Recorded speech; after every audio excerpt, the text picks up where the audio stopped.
You're listening to the Hour of the Time. I'm William Cooper. Stay tuned, folks. There's more.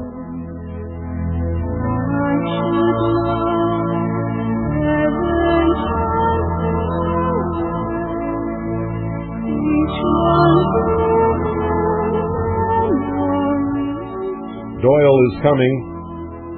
Doyle is coming, ladies and gentlemen, and he's coming for you. And he'll be here in just a moment.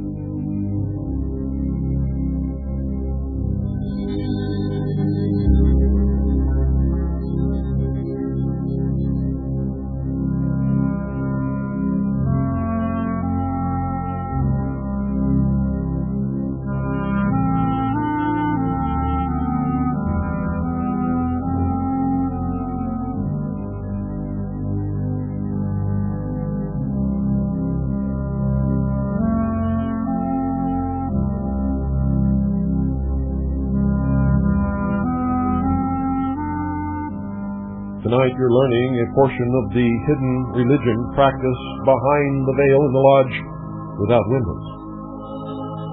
All of the fraternal orders practice this religion, ladies and gentlemen. They practice it in secret and withhold it from you. And because you do not know it, they refer to you as cattle. Cattle. Cattle. So, on the one hand, they say that you are the profane and are not worthy of the knowledge. And on the other hand, they say you are ignorant, stupid animals, cattle, because you do not know it. It is a lie. They are liars. They deceive and manipulate with this knowledge. Anything born of a lie and lived as a lie is nothing but a lie.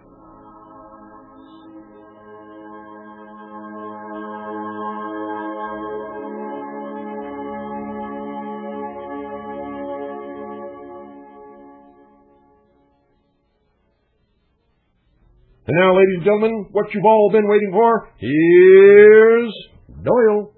Hey, what's going on? Oh, we gotta kill something first. Gotta kill what? What do you gotta kill? Oh, yeah.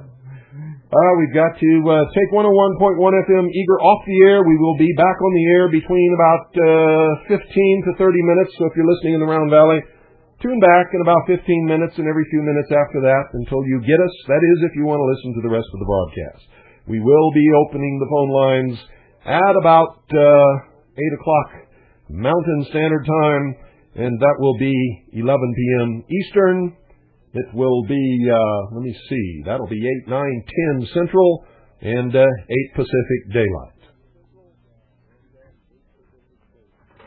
Okay, Mr. Doyle, it's all yours. All right. Have fun. Oh, yes. I've got to get out of here. Yeah, take a break. Here you go. Thank you, sir. Ready? Alrighty. Want to cover a few things real quick tonight. I think we'll start off with the radio. In particular, the Panasonic. Had some inquiries about it as far as exactly what its features were, so I want to cover those again. The Panasonic 12-band radio, it's got 9 shortwave bands, FM, medium, long wave, FM stereo. 9 shortwave bands, along with your FM, medium, with, AM, longwave bands also. Comes with a stereo headphone jack, tone controls. It's got the DC power jack, and then you can get the AC to DC converter to run directly off of wall outlets and the batteries. It also runs off AA batteries too.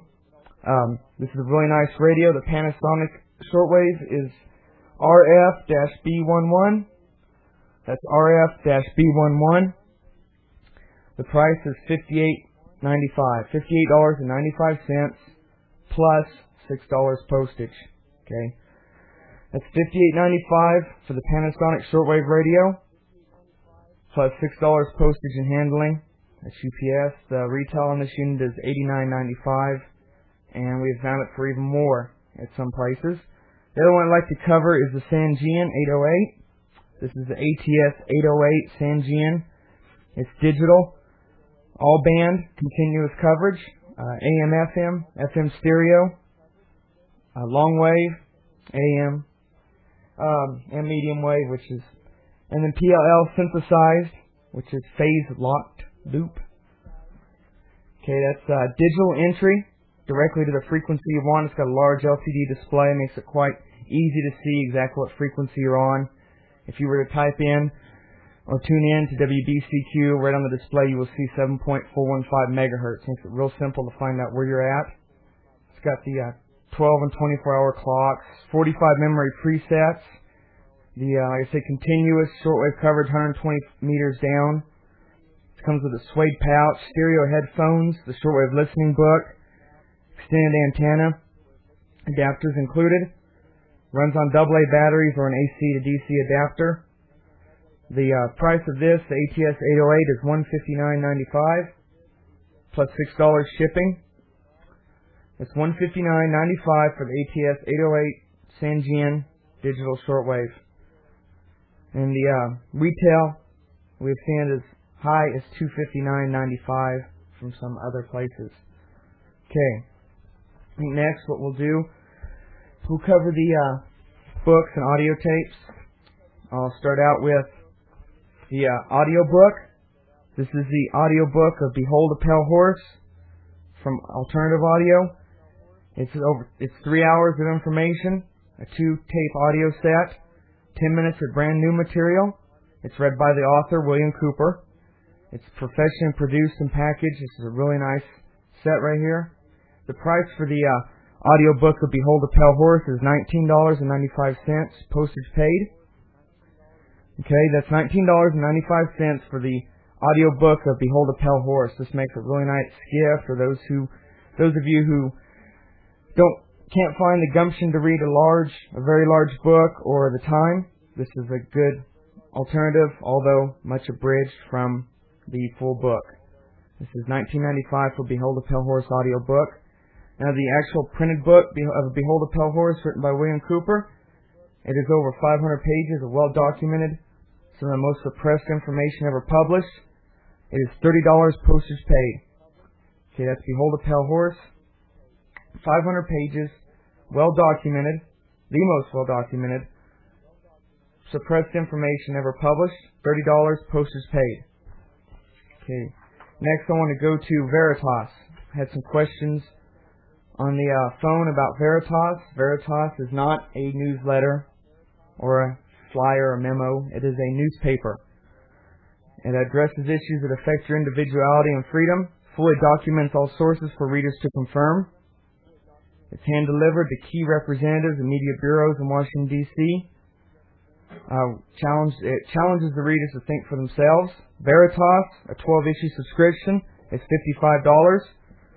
If you would like a sample copy of this, as in the current issue, to see what it's all about, what is contained within a Veritas, you can do so. Just request a sample copy of Veritas. That's $5. Okay? But the 12-issue subscription for Veritas is $55. 12 issues of Veritas. Full-size international newspaper. Okay, next I'd like to cover Oklahoma City Day 1. It's a detailed account of the bombing of the Alfred P. Murrah Federal Building, Oklahoma City, Oklahoma, April 19th, 1995. It was written by Michelle Marie Moore, with a foreword by William Cooper. This gives you insight and details into the events surrounding the Oklahoma City bombing, which you probably have not heard or seen prior to this book. It's an excellent account, documented. This is a really good book, a very large book. What is it page-wise? 640 pages, it's about 2 pounds. Yeah, 640 pages, about 2 pounds. It's a large, heavy book. A lot of meat to dig into. It's Oklahoma City Day 1. It's $16 postage paid. Okay, that's Oklahoma City Day 1. Detailed account of the bombing of the Alfred P. Murrah Federal Building, Oklahoma City, Oklahoma, from April 19, 1995. It's $16 postage paid. Okay. Next thing I'd like to cover is the Zapruder tape. The Zapruder tape is from November 22nd, 1963. Abraham Zapruder stood on a concrete abutment near the famous grassy knoll in Dallas. Intending to film only the president's motorcade. Instead, he filmed the assassination of President John Fitzgerald Kennedy. Zapruder rushed the film to a lab where it was developed. A local TV station aired what became known as the Zapruder film the very same night. The film was confiscated shortly thereafter and transported to the National Photographic Laboratories in Washington, D.C. The film was eventually returned to Abraham Zapruder, who promptly auctioned it off to the highest bidder, Time Life Incorporated. The film was never made available to public scrutiny. In 1992, William Cooper acquired a first-generation copy on 35mm color-positive film. The copy was immediately made on 1-inch videotape. They're offering a brilliant color copy of the now famous Zapruder film on VHS videotape at its normal speed, quarter speed, 1/10 speed, and frame by frame, included all in one video. Also includes all the footage of what's in Dealey Plaza that nobody ever understood before. Oh yeah, yeah. This video also has the footage of Dealey Plaza, the buildings, the layout, and the monuments, I guess you call them. the obelisk, yeah, the reflecting pool, the window, everything that most people have not seen before or noticed. This is also on the tape. This is a chance to acquire a very rare part of history. It's definitely an eye-opener. This is Zapruder film. It's $40 postage paid. It's $40 for the Zapruder film, postage paid. Okay, now, if you need the address to write to inquire about products or order information, or the phone number, the address is Hour of the Time, care of 101.1 FM, P.O. Box 940, Eager, E-A-G-A-R, Arizona, 85925. The phone number, you can leave a message in the voicemail system, is 520-333-4578. And between 1 and 5 Mountain Time, Monday through Friday, we will do our best to answer the phone so that you can actually talk to a real human being. But that's sometimes hard because of research and work and whatnot. But the number is 520-333-4578. There's a full directory, and it's quite easy to find the proper voicemail box that you may need. Okay. I think now we'll cover, had a few questions on the phone to this afternoon and yesterday. And I noticed one in writing in the mail about a couple of the items from the, as far as the kits for first aid and whatnot. I want to cover a couple of those. The first one is the Traveler. The Traveler is a very nice, well-rounded out package. It's called a personal care package. The name's the Traveler. It's an excellent item to have on hand in a closet, or it's available in a household or in the trunk of a car, especially if you travel a lot or drive a lot in your job. It contains over 50 items. All fits in a nice nylon, water-resistant carrying bag with a strap, shoulder strap. It comes with the carrying case, obviously, the duct tape, emergency blanket, the Wallace guidebook, which is an excellent first aid manual, a flashlight with batteries, food rations, tissue packs, utility bags, water rations, and the medical. It has adhesive bandages, adhesive tape, alcohol wipes, aspirin, first aid cream, like the antibiotic cream, gauze pads, gauze rolls, razor blades, and towelettes. This is a really nice package right here. This is the Traveler. And some inquiries, so I wanted to go over again what was contained in it. It comes in a nice nylon zip-up bag. It's the Traveler is $37.95 plus postage. Call for details on postage. Okay, $37.95 plus postage for the Traveler. The next one I'd like to cover is the Super Arc. The Super Arc is in a box. It's a heavy cardboard box, shrink wrapped to keep it all together and secure. Inside the Arc, which is essentially it's another type of personal care kit. Has some of the products are removed from it, less oriented for travel. It's more for around the home or in a closet, as in it doesn't have duct tape and whatnot. It weighs approximately 5 pounds. It's it's an excellent gift for people. Holiday gifts, premium incentive awards, ad specialties. Good for traveling, although it does not have some of the items the traveling kit has more specific to that. It contains, They're not interested in what it doesn't have. They want to know what it has. Tell them what it has. Well, there seems to be a lot of confusion between the two. Well, that's because you're telling them it doesn't have stuff in the other one, and they don't really know what's in any of them. You got to tell them. That's what they need to know. Okay. Anyway, this contains food, water, light stick, medical supplies, as in gauze pads, bandages, aspirin, antibiotic ointment, cleaning pads. It's all contained in a separate first aid kit within it. It's got the emergency or space blanket, waterproof matches, light stick and candle for light. It's a really nice little kit here. The Super Arc is $19.95 plus postage. It weighs approximately 5 pounds to give you an idea of what the postage might be to your area. Call for details. We'll get you the exact postage. That will be the most inexpensive and best postage possible for your area.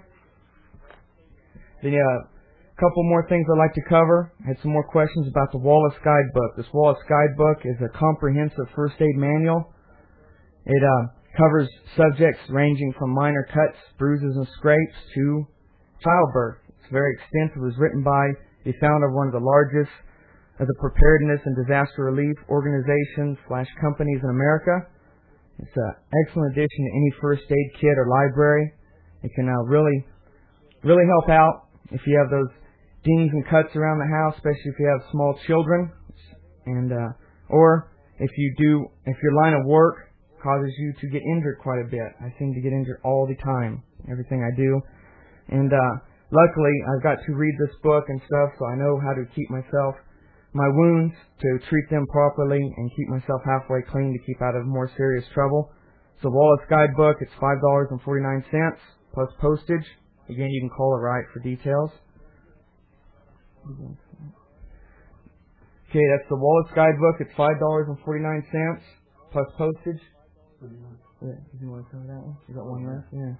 And then I think that was the inquiries I had this week was centered around those 3 items and the books and videos.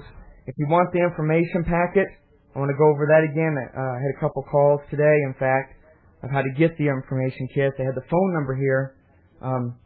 So to get an information packet, which covers the audio, tapes, the books, the videos, other products, the 1998 broadcast list, plus the Mystery Babylon tape set list, you need to send $1 with an SASE number 10 size envelope. It's a business number 10 size envelope, self-addressed, please, with 75 cents postage. Okay, that's $1 plus a self-addressed stamped envelope with 75 cents on it, and we'll send you out the information packet. It's a lot of stuff. That's why the postage is up there. It's a lot of pages crammed in one envelope. Okay, so that's, you can, and also there again, if you want to inquire in general and don't know exactly what all is offered here, get the information packet. It's a good starter because it tells you in detail the videos, books, audio tapes, and products that we have.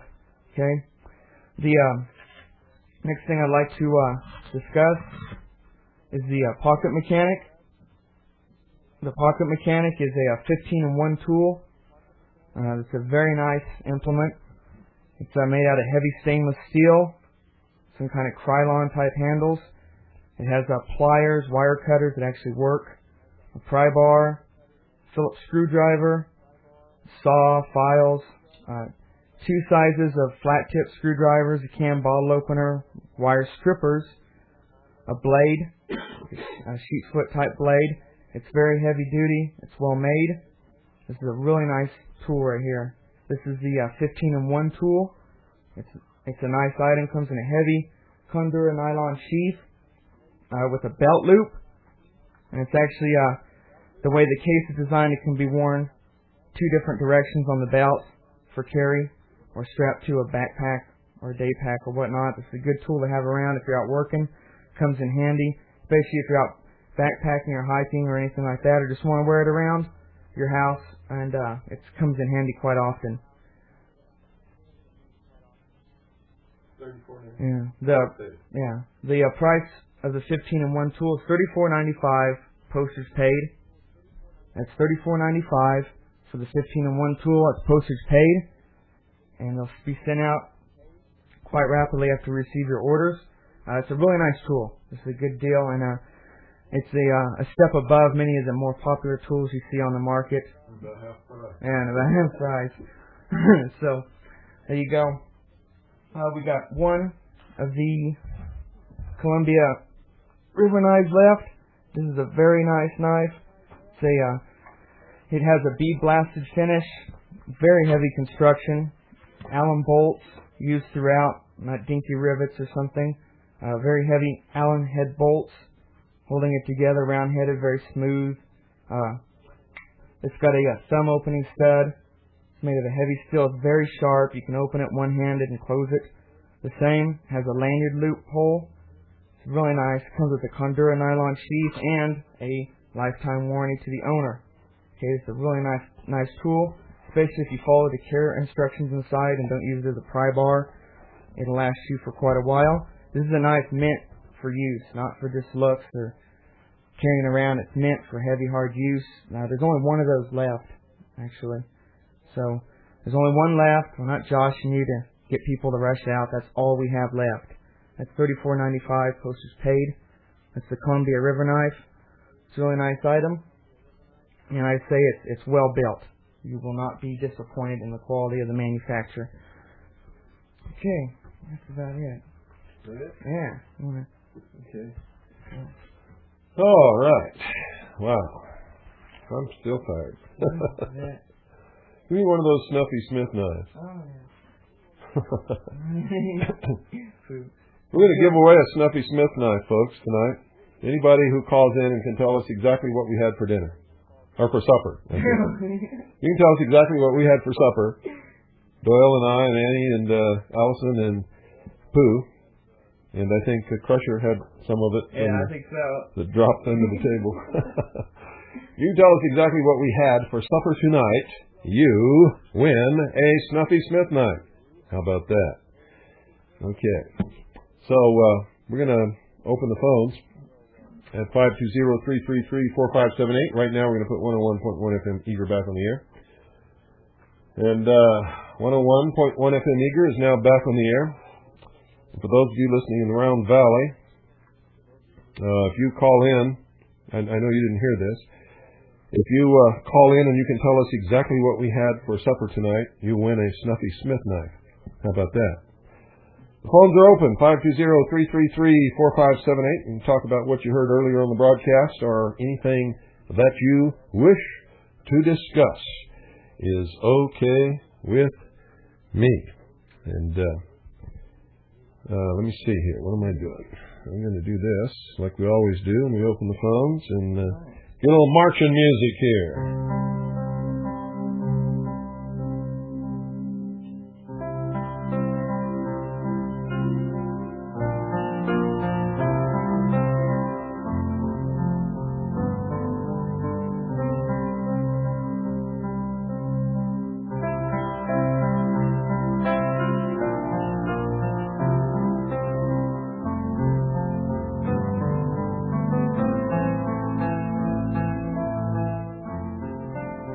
You're listening to The Hour of the Time. I'm William Cooper. We believe in freedom, ladies and gentlemen. We don't care who you are. We don't care what color your skin is. We don't care what religion you believe in. If you believe in freedom for all people to be who they wish or who they can be and strive to the ultimate capability or ultimate achievement of their capabilities. If you believe that in order for you to be able to worship your religion, you must give freedom to worship to all other people, then you're one of us. We believe freedom is the ultimate achievement of all humankind.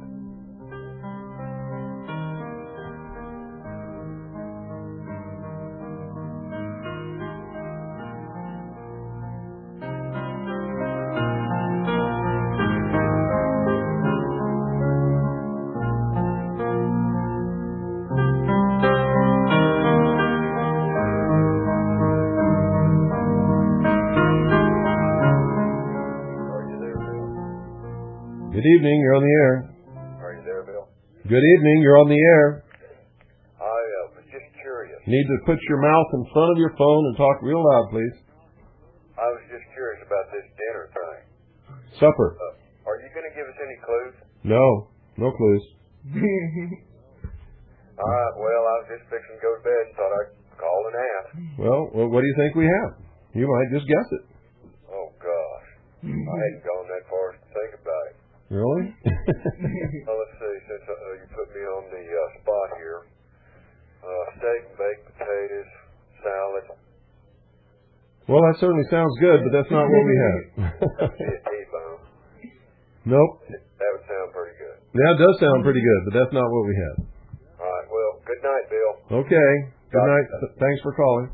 You're welcome. And if anybody doesn't believe what we had, we'll let Pooh be the ultimate revealer.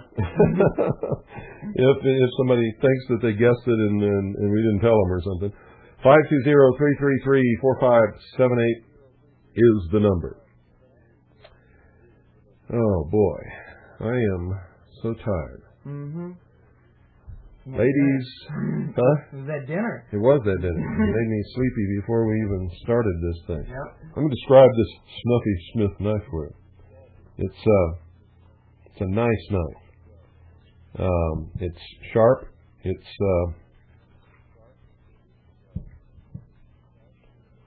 a carbon steel. This is carbon steel. Yeah, it's carbon steel blade, which is what I like the best. I don't like stainless steel unless whatever knife I'm using is going to be subjected to an awful lot of water and stuff like that.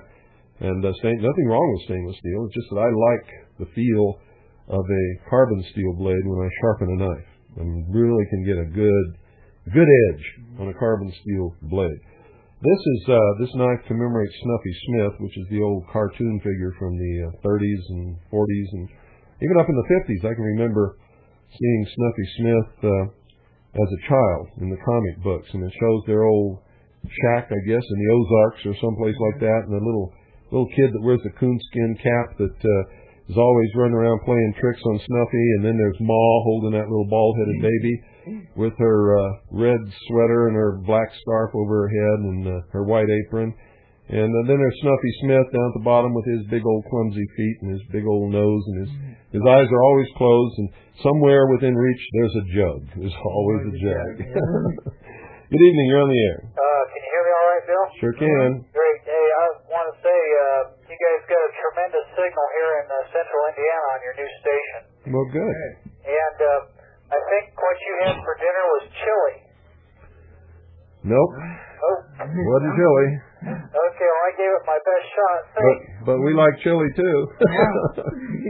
I was listening to your the reading or whatever it was you were doing earlier this evening about the mysteries and what these people believe.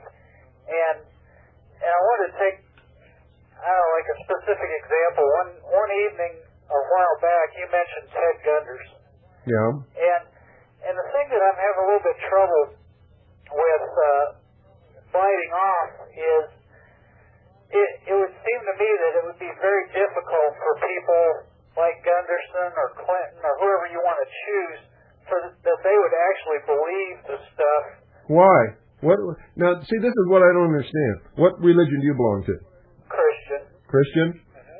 Do you think it's any more difficult for them to believe that than for you to believe that God was born in a human body of a virgin mother on this earth and offered himself up to be crucified on a cross in order to absorb and take away sin from all people who, after that, believed in him?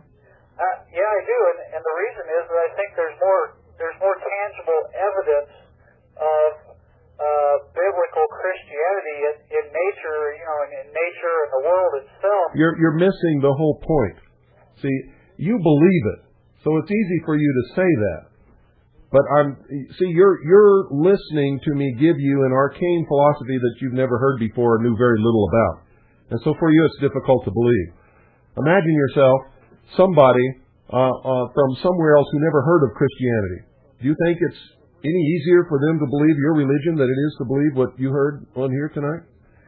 Well, I see what you're saying, that belief is belief, and ultimately each person's going to believe what they've either heard or what they want to believe. That's right. That's why they call it religion, is based upon strictly faith. You must have faith that it's true, or you can't believe it. There is no factual proof anywhere. There is no scientific anything that can back up any basic religion tenets of any religion on the face of this earth. That's why religion is called religion and science is called science. I guess I understand that. I guess go back to Ted Gunderson, for example. He's a pretty logical guy, or he seems to, yet he's going around the country spouting off about this hydrodynamic bomb that he claims blew up Oklahoma City, when it's obvious that a person with a brain can look at General Parton's report and determine that columns that are a certain distance from the center of a blast had to have shaped charges put on those columns. Absolutely. Right. I mean, you don't have to be a genius to figure out what Parton is saying there, that the theory that it was done by one bomb is a bunch of crap. Absolutely. It's obvious. But how can a guy like Ted Gunderson go around the country ignoring that evidence and spreading this other theory? Is he actually know what he's doing, or is he a dupe, or? Well, you have to ask Ted Gunderson then. Well, Ted's not going to tell me the truth. Well, you don't know that. You haven't asked him yet. You never know. You never know till you ask him. Ted seems to me to be somebody who's been taken in by somebody else on some things. For instance, he claims he got that story from a very well-known con man named Reconasciuto. Right, who's in jail and who claims all kinds of things, including having flown George Bush to France for the October surprise. Yeah, right. I've heard that story too. The man is not all there, and anybody who believes that Reconasciuto is telling the truth is just not all there either. Yeah. But Ted might believe him. I don't know. What is the? Do you know at all? What is the story? The real story behind Bogart's getting shot? Did somebody? All I know is Bogart shot himself in the chest with a .45 in an attempt to commit suicide. Now that tells me that he had no intention of committing suicide. Well, yeah, and he must have shot himself with a bullet out of which he had dumped most of the powder, because you can't shoot yourself in the chest with a .45 and then get up and walk out of a hospital 2 days later. That's an interesting thought. Bogart is an old military man. Yep. He's killed a lot of people. He knows how to kill himself. Yeah. I never thought about reducing the powder charge. I never thought about that one. Yeah. Well, what would the purpose be for a fake suicide attempt on his part? Say, how the hell do I know? All I know is it's phony. Yeah. That's all I can tell you. Yeah. There's no man in this world who's ever been in combat and actually killed people and seen people killed would ever shoot himself in the chest with a .45 in the first place. It'd be kind of a low probability shot, wouldn't it? It's absolutely ridiculous. Yeah.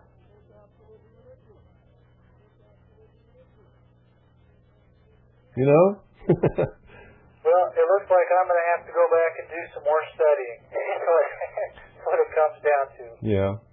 And remember, I wasn't trying to attack your religion as a Christian. I was trying to get you to look at it because you expressed surprise that somebody would believe what you heard earlier on this broadcast.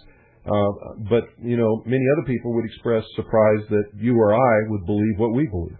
Well, the reason I express surprise is that part of the reason that I subscribe to the Christian religion and believe in the Christian religion is because it seems like, amongst other things, there's a great deal of tangible evidence for it. It's not just a matter of faith. There's quite a bit of, if you compare what the Bible says to the world that we live in, you see it explaining creation, the creation of living beings. That does not explain Jesus Christ. That just explains the existence of God, which any reasonable person can see in the order of the universe and in nature around us.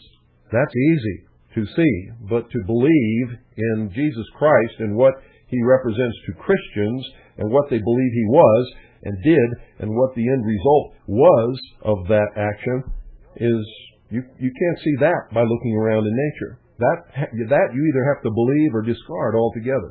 Yeah, I guess that element of it is strictly an element that you have to take on faith. I agree with you there. Yes, and that's what makes Christianity Christian.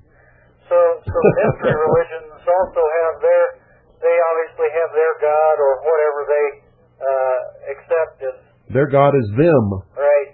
See, they allude to a God, and then they say that God is actually Lucifer on earth. And then as you delve into it and begin to understand it always ends up that it's man that's God. Well, how do they explain the existence of the earth that we live on and their own existence? I just read that to you tonight. They believe that is the springing forth from the nothingness of primordial matter. The original thought, desire, action. Those are the three sides of the triangle. I see. The triad. So I guess the trilateral.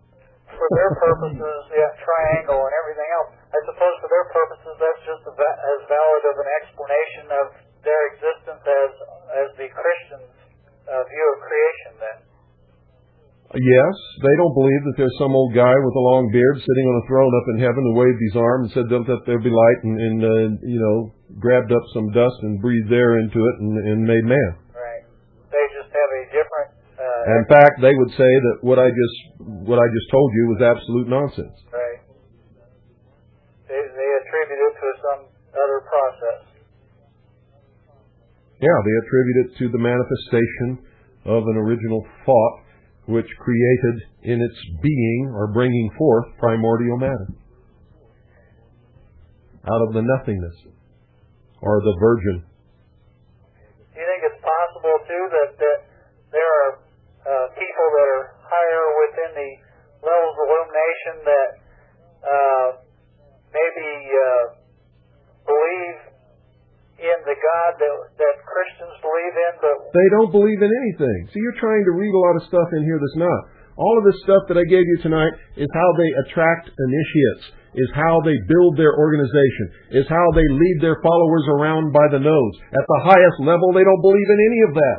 They don't believe there's a God. They don't believe there's a Satan. They don't believe there's a devil. They don't believe anything. Well, I guess they believe that man is here, and man, if he uses his intellect, can conquer it all. I guess what I'm questioning that thesis on the basis of the Bible's teachings concerning the.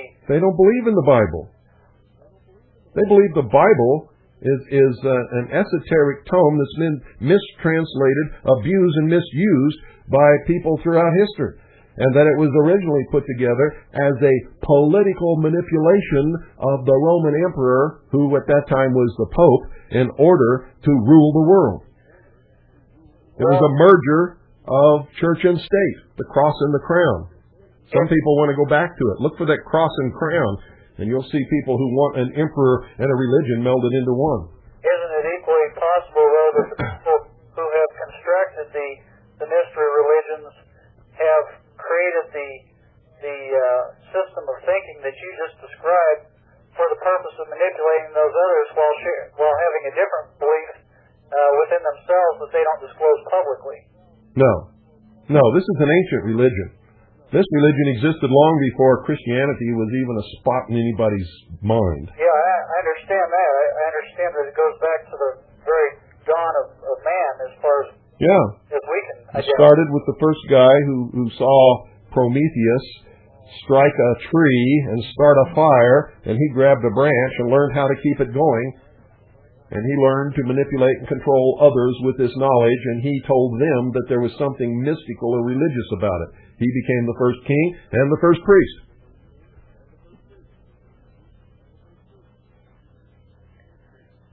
So you don't believe, based on your readings, then, that there is any possibility that the people... I just told you. At the highest level... You can ask me that question a million times, you're going to get the same answer. No. Okay. At the highest levels, they believe in man and man's intellect. Right. They believe that when you die, nothing happens. You just turn to dust. Well, what is the motivation for them continuing this movement then, generation after generation after generation? It's to conquer death. But if those who have gone before are dead and they're dead, that's it. There's no afterlife, there's nothing else for them. That's right. What is their motivation? Why wouldn't they be more interested in what they can... I told you a while ago. It's how they're attracted into these things. They don't get promoted to the top and learn the ultimate truth unless they're worthy of handling it. And by then, they're so hooked into the system, and they have so many blood oaths under their belt, they couldn't get out if they wanted to. They have no choice but to further the plan. Socialists and communists and people at the highest levels of the Illuminati do not believe in God or Satan. They believe that man is God, or that man is becoming God is a more accurate term for it. And that when they conquer genetics and they learn the last secrets of science, they will have a race of people, or leaders, as they call it, who will keep a slave race like us alive just to serve them, and they will live forever, conquer the universe, rule over matter and the whole known system. What then is our role? As you said the other night, we're to resist it. To what degree are we to resist it? I mean, there's a lot of things that we could be doing right now that we as a society or as patriots or however you want to label the different people that are interested in this type of thing. There's different things we could be doing, all the way from education all the way up to active civil war. What is the... I've told you 100 times, civil war is out of the question. Restoration is what we must be after. And by that you mean the restoration of our constitutional form of government? Restoration of constitutional republican government, yes. Okay. That's the most perfect, best, most promising, most freedom-granting government that's ever existed on the face of this earth, and I've never seen anything better. The reason I'm asking you these questions is because I listen to your broadcast and I read Veritas, but sometimes it's hard to put all these questions together. I don't know why. I've led you with a personal example. I'm willing to give my life. How far should you go? Well, how bad do you love, or how well do you love freedom?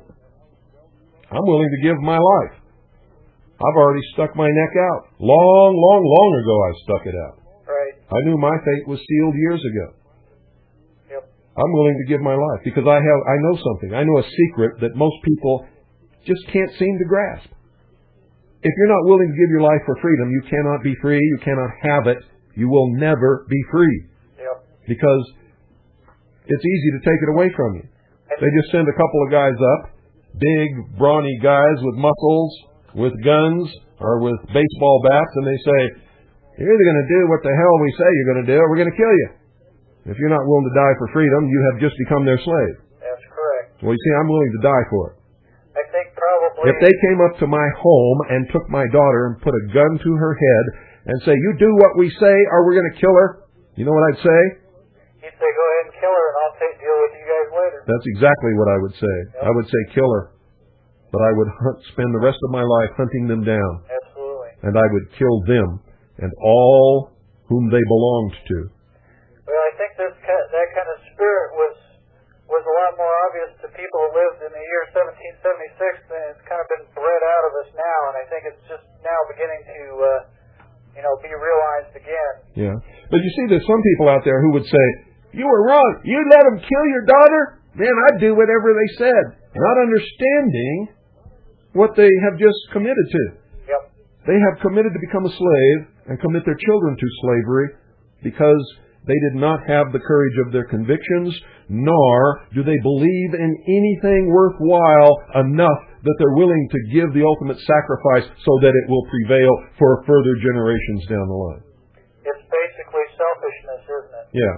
That's what makes me more dangerous than anybody who would fight for world government or fight for this arcane bullshit philosophy or the United Nations flag or the Freemasonic Lodge or any of that crap. Because I'll die for my beliefs, and they won't. Yep. They're all cowards. That's why they hide behind lies and manipulation. They don't have the courage of their convictions to stand up and state their convictions and march to fight for them. No. They're manipulators, liars. Our brothers against us to fight. Yeah. Hold on just a second. All right.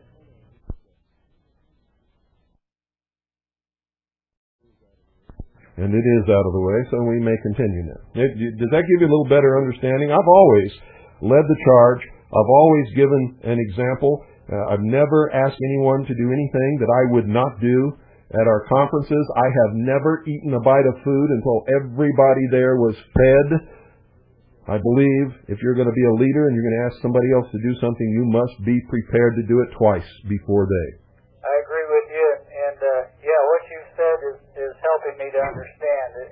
It's a lot of information, and like I tried to say earlier, sometimes I only get it in bits and pieces. Oh, I understand. And it's hard to put it all together, but I'm headed in that direction. Yeah, and forgive me if sometimes I'm not as patient as you might wish me to be.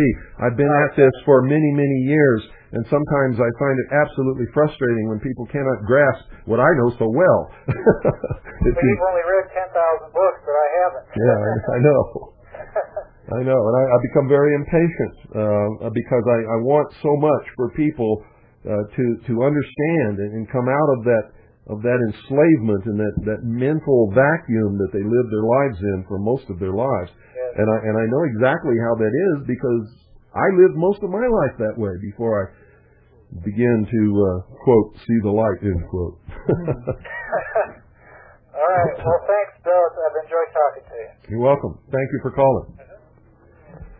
520-333-4578 is the number.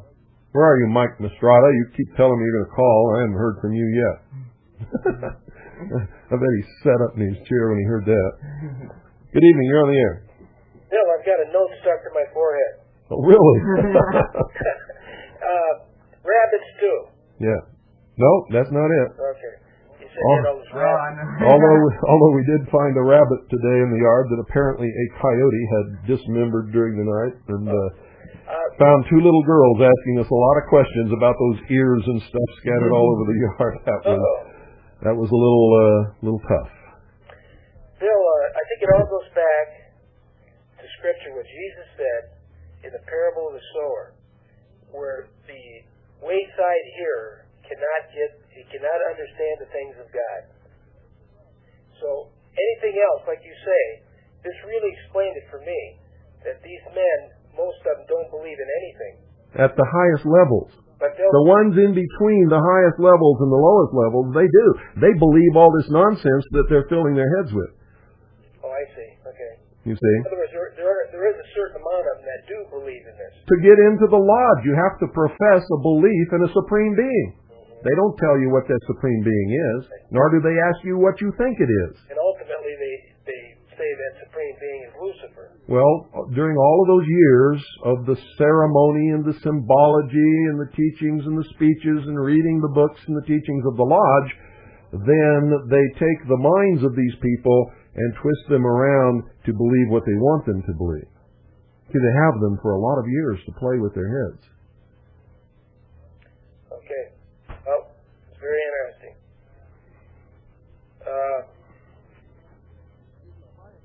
Good. See, at the highest level, See, all of these people who join the lodges, all of these various lodges, they spend all these years looking for the secret that they've been promised.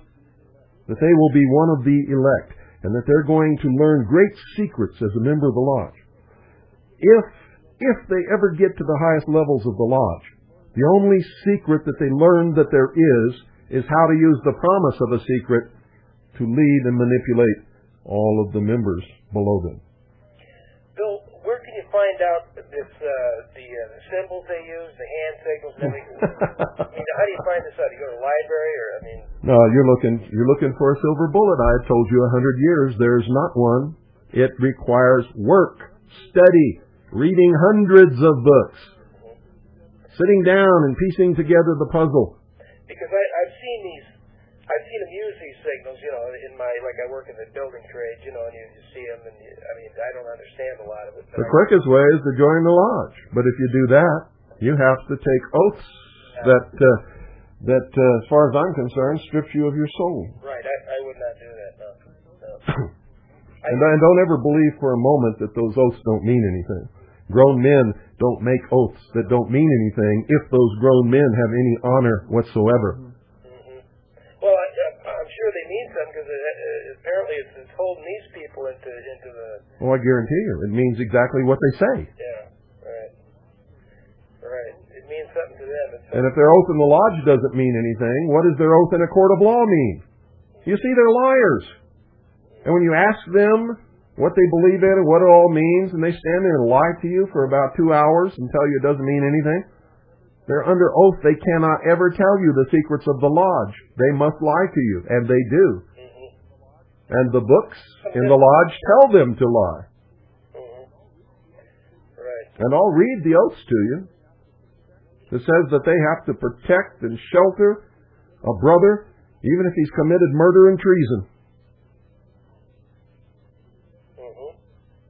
Except for the murder and treason, right? No. Murder and treason not accepted. Oh, I thought it was the other way around. Oh, no. Oh. See, that's how they get away with what they get away with. Mm-hmm. Okay. All right.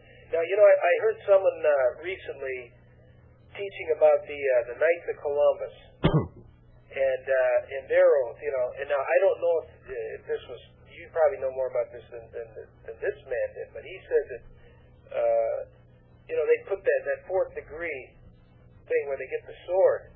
You know, that they put it to like a woman's body and kill the baby, you know, for the Pope or whatever. You know, I mean, does that sound familiar to you?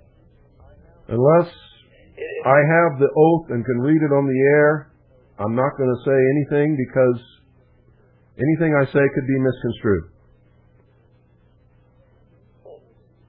In other words, you're familiar with it then?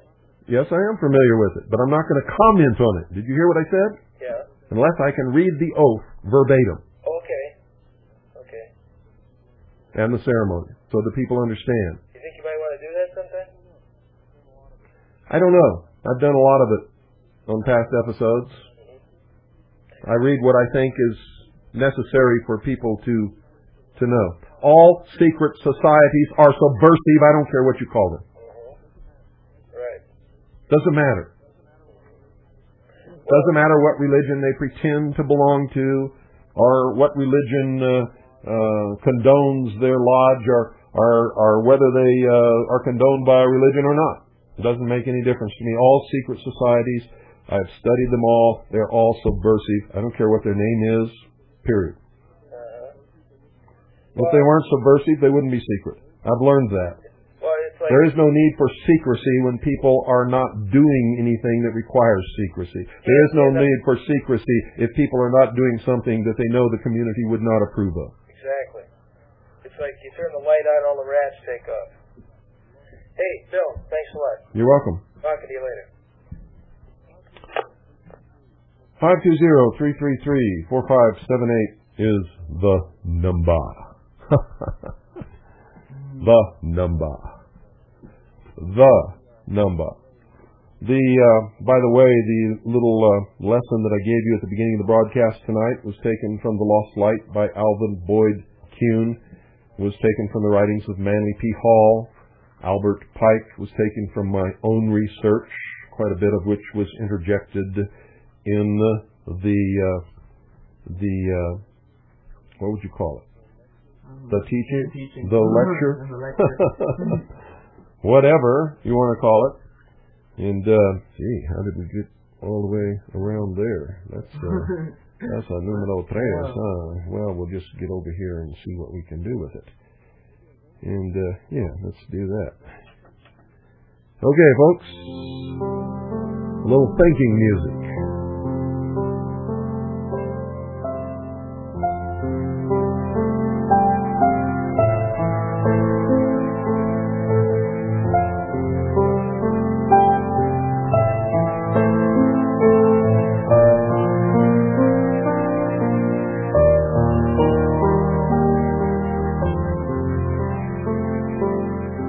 Listening to the Hour of the Time, I'm William Cooper.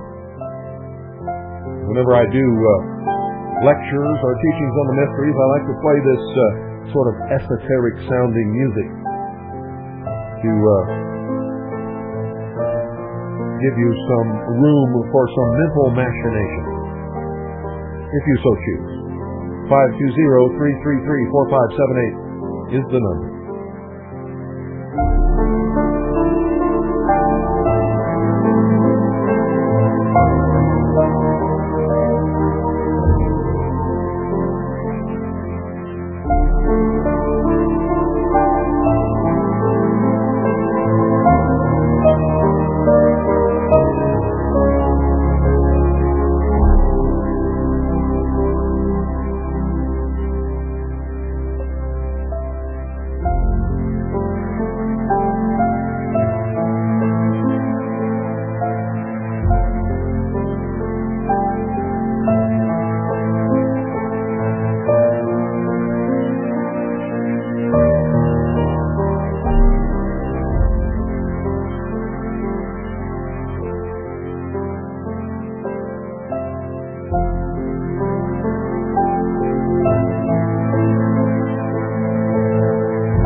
Good evening. You're on the air.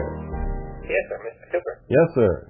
I was basically wanting to inquire about Enya, my wife's favorite music. Is there something there? Because I know you said that every music you play on your show, there's something there. Has meaning, yes. Okay. Most of the time you can't even hear what she's saying because there's so much reverb and echo, but it's very peaceful music. Very peaceful. If you listen to what she's saying, there are messages there, and they're pagan messages from the Celt religion. That's what I was telling my wife. And, I mean, that's one of her favorite little groups there. It doesn't mean they're bad messages. Some of them are really good messages. Okay. You know, all peoples and all religions, it doesn't matter what they believe in, teach good things. They just don't always teach what other religions and other peoples consider to be good things. And some of them, from time to time, teach bad things, including Christianity, when they taught that it was good to burn at the stake people who did not believe what other Christians believed or what the Catholic Church dictated should be believed. I totally agree, sir. But personally, I like the music, the melody, whether you listen to the words or not. Oh, I do too. I think it's some of the most beautiful music ever written. Okay, sir. And not only that... That's one of the reasons I use it. Okay. I try to use music that not only carries a message with it, but is aesthetically pleasing to not only me, but the listening audience. And I also use a lot of music that I know my audience has never heard in their life in order to sort of expand their feeling for music. Well, personally, I've heard at least 80% of the music you played. And good. Some of the older stuff, I'm catching up with that. But Enya, yes, and even The Rose by Seal, yep, I remember that back when WWCR you was playing that. Yep. I was also wanting to tell you, I'm calling from Texas here. And we got the Preparedness Expo. Yeah. And Bo Grimes, I thought he shot himself. He's on the list. He's supposed to show up. Ain't that something? Oh, me? Maybe I need to... No, I can't say that. He must not have been too upset. I'll just show him what a 45 should do, but I didn't say that. No. I'm just kidding. No. We don't even want to joke about things like that. I know. Not on air. I'm sorry. No, not anywhere. We don't want to joke about things like that. I wish him well. I wish he would figure out what he wants to do in life. And well, I know what he wants to do in life. He wants to enslave the rest of us. Okay, sir. Well, I appreciate it. My wife was interested because it's been Enya every song, and that's her favorite band. And I said, Debbie, grab all her cassettes. There's no words there in English. Because I could read the words, and knowing what I know, knowing what she knows, I knew there was something there. There's a reason for that, but the music is awesome. I mean, it's laid back, it's good work. But, yep, I guarantee you, if anybody can understand a word she says, because there's so much reverb and everything else, and speaks and whatever. Well, you can if you're listening to it in your home on your own CD or tape player. You're listening to it over shortwave. I mean, you're lucky to understand what I say half the time. Well, that's true. But at the same time, we have all our cassettes, but they don't put her words in there. Like a lot of bands actually put their... Oh, well, you need to sit down and concentrate. I don't have any trouble hearing what she says. And you also have to understand that on a lot of the music that she does, she's not singing it in English. She's singing it in Old English or Celtic. Celtic, yes. That's what I was saying. I'm telling Debbie that you watch. It'll blow your mind. If you really know what she's saying, you might have a different perspective, but the music she loves, and I like it too, But that's just music. I don't think there's nothing evil with music per se. But depends on the intent of the person who wrote it, what it says, and who it's aimed at. Exactly. But you have a right to... There's a modus operandi there. Yeah. You're correct. I just want to double check that because I've never understood a word she ever said. But I like her laid back music, so I will relate that to my wife of 15 years, very happily married. And you are a blessing there, and Joel. Hey. I wish you the best, and you're a good apprentice. Pay attention to this man. Mr. Cooper is woken me up in what I thought was freedom. And I thought I was ahead of times, and all of a sudden I hear this one. And so I want to congratulate you people and continue on. I'll support you all I can. Thank you very much. Right, thank you. Have a good night. Thank you for calling. 520-333-4578. That's, let me see, where am I at here? Good evening, you're on the air. Hi, this is Steve from Fort Myers, Florida. I just wanted to call to say thank you for risking so much to give the truth to the American people and the world. Thank you. Thanks. All right, bye. That's it? Thank you. 520-333-4578. Thank you very much, and thank you for calling. Well, don't put me on a pedestal, folks. I'm human just like you, and believe me, I'll be the first one to fall off. I've always told you that. I don't want to be what I'm trying to get you away from. I don't want to be the person that you blindly follow. Never wanted that. Don't want it. Don't do it. Okay? Good evening. You're on the air. Hello? Mr. Cooper. Yes, sir. I've been pushing replay over and over. I'm sorry. I'm happy I got back on. I was going to ask you a question also. Got back on? When were you on before? I was just on right before the last caller. Oh. The one that's talking about Enya. Uh-huh. I got the Texas draw. So what can I do for you? Okay, sir. I was going to ask you about FM broadcasting. Yeah? One small question about, I understand that you guys turn your 101.1 off. Yes. To advertise. Yes. Okay. Well, what would I do if I rebroadcast a show of yours or anybody else's? Why are you asking me? It would be your station. You do whatever you want to do. Okay, I just thought it was something legal. I'm not putting you on the spot. 101.1 FM Eager is not owned by me. It's owned by a charitable trust. Okay. That belongs to my daughters. It is a non-profit foundation. Therefore, there can be no commercials on 101.1 FM Eager. It's a community service non-profit station. Okay, sir. Well, But what you do with your station is your business, not mine. All right. Well, I'm just asking advice. So I really need to have a trust there, but I don't have the funds to do that. I understand, but I was just wondering, because if I rebroadcast a certain station... You don't have to have a trust. Well, I followed your rules as far as rebroadcasting yours. Mm-hmm. Everything, Swiss America, everything's off there. So... Swiss America? We haven't done anything with Swiss America in a long time. I've got some okay, sir. Oh, I see. You're talking about the rules off the internet. Just now, yes. I'm just now catching up with the time. Okay, good. But I'm just asking if I rebroadcast another show that actually was saying buy this video or buy this tape. That's up to you. It's up to me. Yeah. Okay, I thought that would be okay. Okay, sir. Sorry to bother you again. We're on the air here. Yeah, you're on the air. We're in Lake Dallas, 89.7. Oh, okay. Very good. 89.7. Yep. Dallas, Texas. It is. FM. So if FM. FM. FM stereo. Good. Excellent. Y'all have a good one. You too. Thanks for calling. All right. Very good. 89.7 in Dallas, Texas. So if you're listening on shortwave and you are in Dallas, Texas, tune in FM 89.7 and you can listen to that station. I'm sure he has some other good programming also. 520-333-4578 is the number.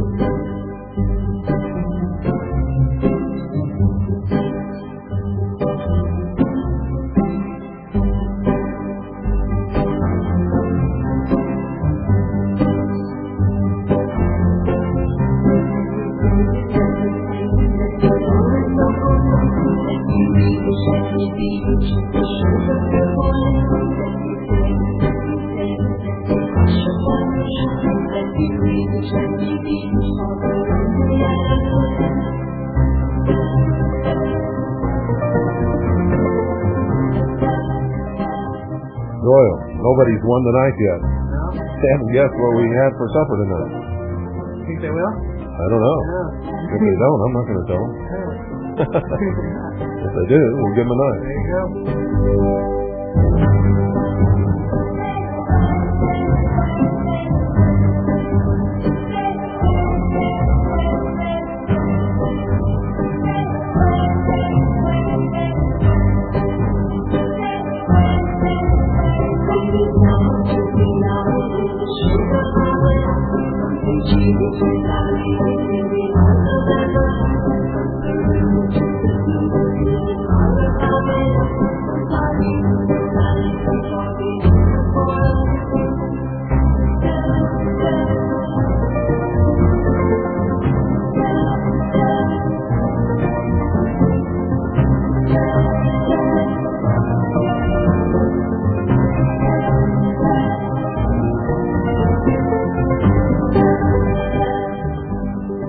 Good evening. You're on the air.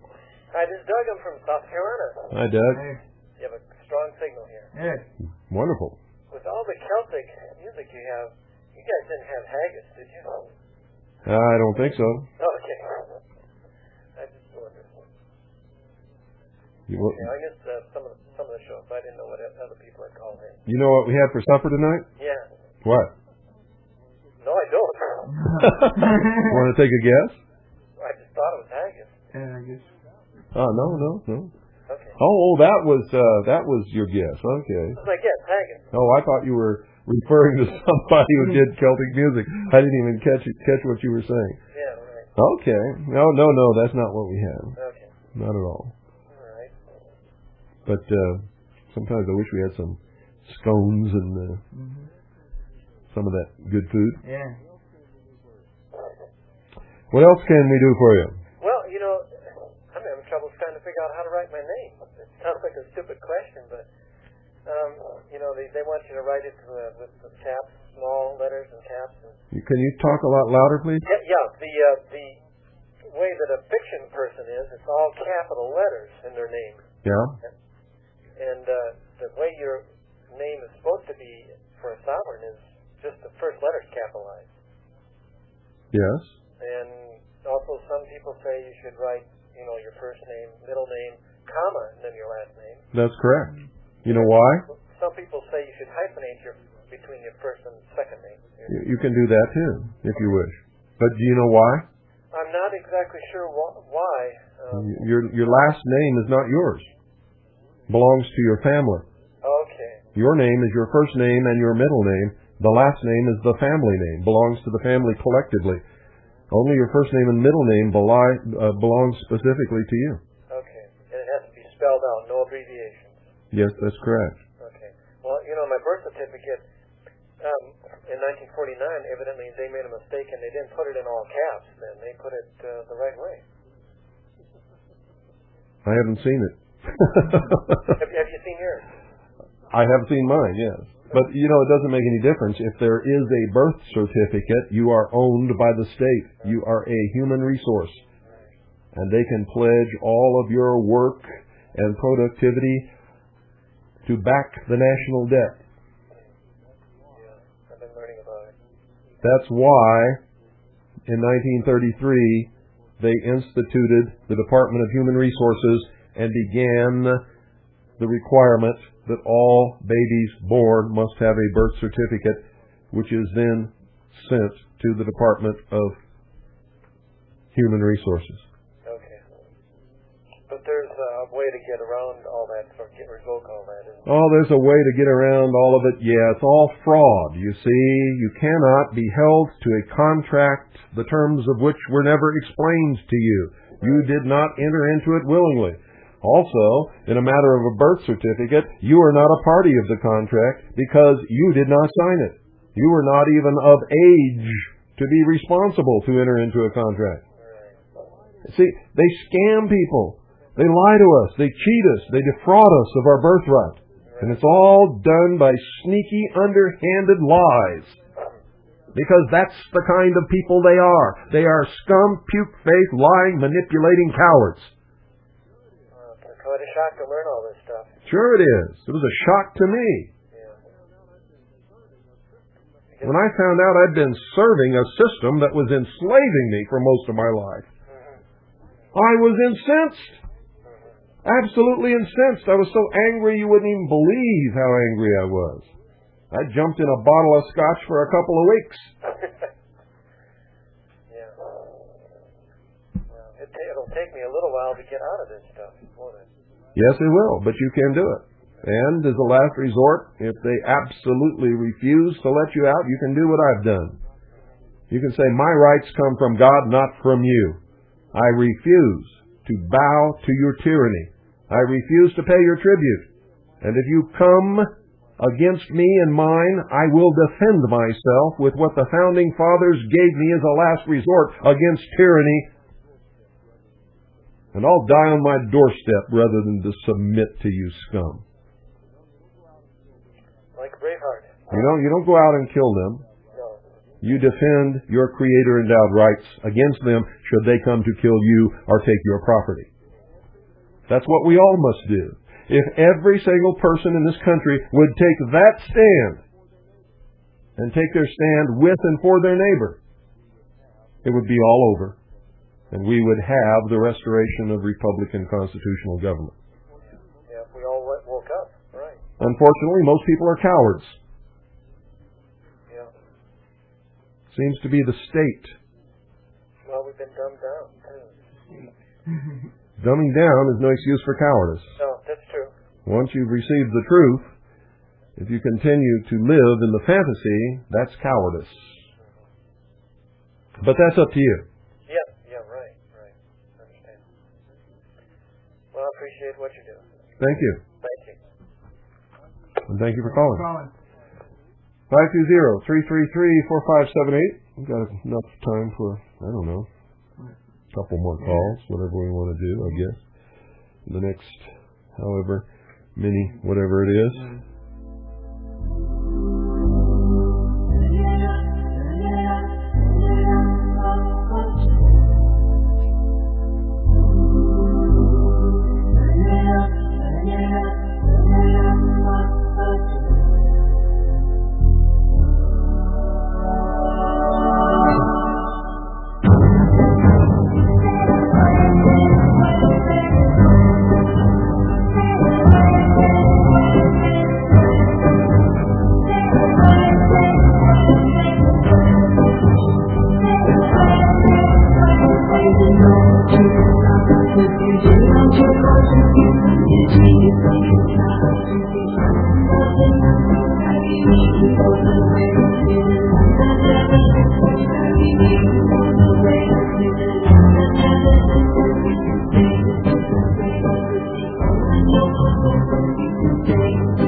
evening. You're on the air. Good evening, Bill. Yeah. Calling from Texas. Just got back from a lecture in Port Arthur, Texas. It was former President of Poland, Lech Walesa, I believe. And earlier this week, in a town not far from there, Beaumont, Texas, I saw Shimon Peres. And it's you wrote me a letter about all this. What's that? Aren't you the one did you write me a letter about some of this? No, actually, I called either late last week or earlier this week. Oh, okay, that's what I'm thinking of. Go ahead. And I got to see both of them. I took some notes, and it's weird that well, I guess it's not weird. They both seem to talk about the same thing. Shimon Peres kept mentioning, of course, he said democracy about 30 times. But he kept mentioning about what he was talking at a university, and he said he wanted to talk to the young people. That's one reason he came here. He talked about that they need to get ready and start changing their way of thinking about things. Of course, he mentioned globalization a whole lot. Yeah, well, you know what he believes in. Oh, yes. And I made a copy of a page out of your book. And I'm a teacher. I teach at a middle school. I'm trying to work my way up to teaching political science in high school. But anyway, I made a copy of your book you have a copy from a Look magazine, 1962, of David Ben-Gurion. Yeah. His view of the world in 1987. Now, next to that, I put the biography that they gave us at the lecture of Shimon Peres, how he was handpicked in his 20s to be the Minister of Defense of Israel by David Ben-Gurion. So, I just see a connection there of one of the men who groomed him, and of course his view of the world. And I guess if people don't have your book, Ben-Gurion's view of the world in 1962, looking ahead 25 years, was he looked at the United States as having a planned economy, being a welfare state and a planned economy, and that there would be a world system, and it would be ruled from Jerusalem. And they would build a temple, I can't remember the wording, a shrine of the prophets. Yeah. And they would have an international court there to settle all disputes, and of course there'd be a international police force, and there would be no more armies and no more wars. Yeah, his was the Zionist goal. The Zionist goal. Yes. Now, Lech Walesa tonight, I can't mispronounce his name, who doesn't speak any English, yet an interpreter. He's a devout Catholic, and I believe he was born and raised not far from where Pope John Paul is from. And he mentioned, of course, he mentioned a lot about the Pope, or the Holy Father, as he called him. And he mentioned how the Holy Father traveled to Poland when it was under communism and talked to the workers, and the Holy Father brought the truth. He said that several times to the interpreter. Now, remember, the truth from the Holy Father, that's when solidarity started. Yeah, but solidarity is a communist concept written about long before it ever appeared anywhere there. Lech Walesa is a communist. Well, you can't be a communist and be a Catholic at the same time. Okay. Communists do not believe in God or Jesus Christ or anything else. But communism is atheism. But they do believe in world government, and so does the Pope. Right, that's the key. Pope does. Now, what's funny is I have a book, I mentioned it the other night, about J. Edgar Hoover's study of communism, and I was sort of perusing it right before the lecture, and I got to the point where Karl Marx in the Communist Manifesto, one of the last slogans or lines is, workers of the world unite. Yeah, that's right. That's solidarity. That's solidarity, right? Absolutely. Yeah. In the notes to the lecture, the wording was almost exactly the same. Yeah. Now, let me tell you how these lectures work. Well, I'm sure you know. They filter the questions. They don't allow you to walk up to the microphone. They give you a card and let you write your question. Yeah, that's so that they can make sure that they're not asked anything that might be embarrassing or might actually tip the hand of what's really going on there. Yeah, they never ask my questions. It's weird. But anyway, but Walesa said this, because these were all such softball questions, about, how great you were in solidarity. He said to the interpreter, now he has he's got a really good sense of humor, but he said to the interpreter, what are you scared to ask me some hard questions? So the college professor filtering the questions there, he even said, what is this, some kind of censorship? And so he read a hard question, and it was I don't know who it was, at the auditorium was packed, but they basically said, well, your ideas of this globalism, you sound like a socialist. And that was basically the question. And Valesa went into this long spiel to basically talk about how evil communism was. And he basically, then in the last sentence, he said, I am not a socialist. But I tell you what, everything he said sounds like he's... Well, he is a socialist. He's also a communist. He's also a liar. Yes, that's what I was trying to tell these people. And what's very interesting, there was a man who made his way to the microphone now, and I noticed on his arm a tattoo. And this man had white hair, and he looked European. And he made his way to the microphone, and of course, you know what that tattoo was. It was a 5-digit number. I didn't see it. How could I know? Oh, I'm sorry. I have the picture in my mind. But what I'm saying is, when you see an older man with white hair and he's got a 5-digit number in his arm, I mean, you think of a concentration camp survivor. That's what I was trying to say. Could be, but not necessarily. Not necessarily, okay. But he got up and he spoke Polish to Valesa. Uh-huh. And then he spoke English, too, and the interpreter spoke. And he basically said, I'm from a place not far from where you're from, and I have property there, but it was taken away from me. And then he mentioned, and I ended up in... started in Auschwitz and ended up in Buchenwald, I believe you pronounce it.